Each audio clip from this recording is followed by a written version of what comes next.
How you guys doing? Doing good, Mike. All is well, man. We're doing good, man. We got week 9 tonight. We got an interesting game. You know, when you look at the 49ers, they're not an offensive juggernaut, but you look at points per game, they're number 3 in points per game this year. So I'm interested to see which of these fantasy guys on the 49ers you're playing today, and, of course, Arizona, who's kind of been up and down. Well, I think you definitely are going to focus on the San Francisco defense because Arizona is going to be not doing too well on the offensive side. But San Francisco was going to want to run the ball and run the ball some more. So you got Tevin Coleman as a running back 1, and either Mostert or Wilson as a running back 2, whoever's active for those guys. And Kittle at tight end is definitely got to be out there in your fantasy lineups. Yeah, Kittle, who, by the way, not having as good a year this year as they did last year. That's slow San Francisco offense. We'll see what they do tonight. All right, let's go over some quarterbacks here and get your take on some guys for week number 9. Let's start with Phillip Rivers going up against Green Bay. Phillip Rivers has been a fantasy star in the past, but are you about done with Phillip Rivers? Yeah, it's tough. I thought having Hunter Henry back at tight end was going to help him out, but now Keenan Allen's kind of banged up. Defenses know to emphasize those two guys on defense, and they'll just kind of hemming in the running game. It's tough for Phillip Rivers to get going. He's more of a quarterback, too, once again this week. All right, some other quarterbacks to take a look at week number 9 is what about Tom Brady against Baltimore? Yeah, that's going to be it could be an interesting game there. It could be a shootout. You look for the Ravens to run the ball a lot and trying to keep Tom Brady on the sideline. But don't be surprised if New England tries to do the same and run the ball. Brady's a solid option. He's a borderline quarterback 1 with 4 teams on the bye this week. Matt Moore, maybe one of his last starts here against Minnesota. Yeah, that's a tougher one. Minnesota's really been stepping up, and Minnesota is going. I'm sorry, I can't. You got a tough matchup there for Matt Moore. They're going to try and spread the ball around. He did hit a couple long ones last week, but I think that's a tougher thing to do against the Vikings. Matt Moore is more of a quarterback 2 this week. All right, what about Jacoby Brissett playing Pittsburgh here? Brissett's been kind of up and down. These middle of the road type of quarterbacks, how you trust him this week? I think Brissett is going to be more of a quarterback 2 as well. It's Pittsburgh's defense has really stepped up in the last few weeks and playing good matchup and also getting after the quarterback well. So Marlon Mack will be to try to offset some of that and keep everything balanced. But Brissett is he probably peaks out at two passes for a touchdown, putting him in more of the quarterback 2, borderline quarterback 1 category. All right, let's shoot for you, Mark Jackson, taking on that very tough. I mean, this is a tough one. He's been one of the better fantasy players. He has, and I think that he's going to be the focal point for that offense this week. And the first half of the season has really been tuning him up for these kinds of matchups. Look for Lamar Jackson to run the ball a lot and throw to his tight ends. Since he's that dual threat, he will have a high fantasy floor, putting him in a top 5 position for fantasy this week. All right, let's go over to some running backs. Jeff Paquino, footballguys.com. If you have a fantasy football question for Jeff, send it to 609-403-0973. Let's start with, what are you telling James Conner owners this week? Are you putting him in, or are you going to the backup? Well, Jalen Samuels is the guy you got to go pick up, and he could be in there for Conner. Conner's banged up. He's 50-50 to go. That's not a great percentage at this time of year. I think Jalen Samuels could be on a lot of waiver wire options, and he's definitely worth a pickup this week as a potential running back, too. I'm interested to see your take on Le'Veon Bell. There were some trade rumors out there, and, he just isn't. He certainly hasn't played up to his Pittsburgh standards. Yeah, Le'Veon Bell's kind of got, as soon as everybody counts him out, he comes out of nowhere and just storms through. In a matchup against Miami, that seems to cure all ills for fantasy purposes. Le'Veon Bell's a top 5 running back this week. Ooh, all right there, Le'Veon Bell owners out there. What about Derrick Henry taking on Carolina? Tennessee, Carolina, they're like 2 nondescript teams. They feel like so blah.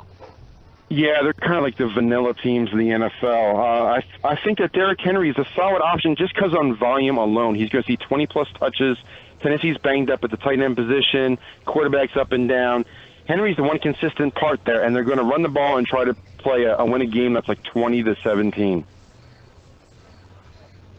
All right, let's go over to some wide receivers. Jeff Pasquino, footballguys.com. And Jeff is compiling your questions. He will start asking some questions in just a second. Let's look at a couple of key players. How about Allen Robinson this week against that Eagles secondary? Yeah, that's a good matchup. Unfortunately, the Eagles didn't pick up another corner, but Allen Robinson, the Eagles are getting healthier in the secondary. Allen Robinson, he's a solid wide receiver one if his quarterback can keep up with him. So put him for me in the wide receiver 2 category, but definitely a fantasy start with some upside. Okay, another guy who is intriguing to me is John Brown. I mean, I read a stat that he has 4 or more catches in a bunch of different games this year. He's a home run guy. What do you think about him against Washington this week?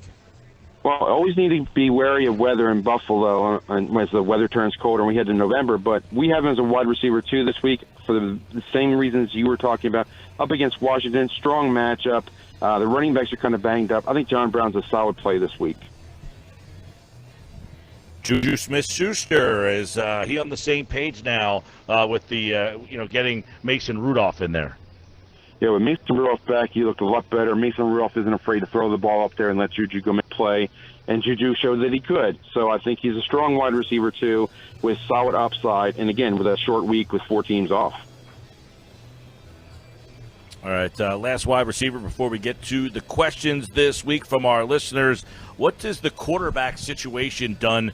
I don't think there's a receiver that you even want to use in Denver, but what about Cortland Sutton or any of the Denver receivers now? Yeah, Cortland Sutton is your wide receiver 1, but he's more of a fancy wide receiver 2. Not too much else to write home about after that. Who knows about the quarterback situation? Denver's kind of writing off the year at this point. They have a tough back end of the schedule. Phillip Lindsay is really the only guy I'm even interested in. Maybe the other running back, Royce Freeman. But passing game, I'm not interested in for the Broncos. All right, Jeff, let's get to our questions. We have a listener who describes himself or herself as desperate for a win and asks if they should start Devontae Parker or Philip Dorsett as a flex, and also curious if N'Keal Harry is worth holding on to at this point. Harry, no. I think he's since they added Mohamed Sanu, I think he's going to be worked more in. But Dorsett has got since you need a win, he's got your upside in a better offense in a higher scoring game. That's where you want to lean this week. All right, we have someone questioning whether they should start their stud quarterback Lamar Jackson against that New England defense, or do they roll this week with Matthew Stafford? Lamar Jackson is above everybody but Russell Wilson and Deshaun Watson in our rankings. He's that good because he can run the ball for 100 yards and throw for 202 touchdowns. I must start then. All right, you talked about Jalen Samuels of the Steelers possibly getting a lot more action. Someone wants to know if they should start him or Matt Breida. Well, Breida could be inactive tonight, so that's where I'm saying the running back 2 for San Francisco is a must-watch for tonight. I think you're going to have 2 solid running backs tonight. Breida could be that second guy, but he could very well be out. If he's out, of course, you go with Samuels. All right, 2 for a flex spot, or I guess 2 flex positions need to be filled by the following: Frank Gore, Scary Terry McLaurin, Sammy Watkins, or Mecole Hardman. Well, I'm always going to favor Kansas City options. I think Watkins and Hardman are solid upside plays. Kansas City is going to put up some points. I always favor Kansas City players whenever I can start them. And last one real quick, in a PPR league, would you go with Miles Sanders or David Montgomery? Montgomery's an interesting play. He's a running back too. Sanders is a little bit lower because he has to share time. I would go with David Montgomery. All right. All right, Week 9 starts tonight, and before we get your fantasy football lineup set, Jeff's got a couple of plays and some sleepers and waiver wire guys that he's playing this week. What do you got, Jeff? A couple names. So first off, at running back, one name we didn't mention. I know he's a Dolphin, but he's a starter. So Mark Walton is an option that's on many waiver wires. Pick him up and stick him in as a running back too. Wide receiver, Tyrell Williams, since he returned to Oakland, has been strong as a wide receiver too. Deontay Johnson for the Steelers is also looking very strong. Sterling Shepard could be back for the Giants as soon as this week as a wide receiver 3. And Chris Conley in Jacksonville could get the start. He's starting to see a lot of targets. At tight end, Jonnu Smith, again, has the issues at tight end for Tennessee. He's a solid starter for this week. And also, since I mentioned the kicker last time, or a couple weeks ago, New England made a change again. So now we have a new kicker. Nick Folk is the kicking for your Patriots if you're interested. All right, Jeff Pasquino, footballguys.com. Week 9 starts tonight. Get your players in, get your bye week sat, and make sure that, you get your injured guys out, too. You got a lot of guys. Pay attention to those inactive list if you get breeded tonight. All right, Jeff, thank you, man. Good luck. Thanks, everybody. Enjoy the games.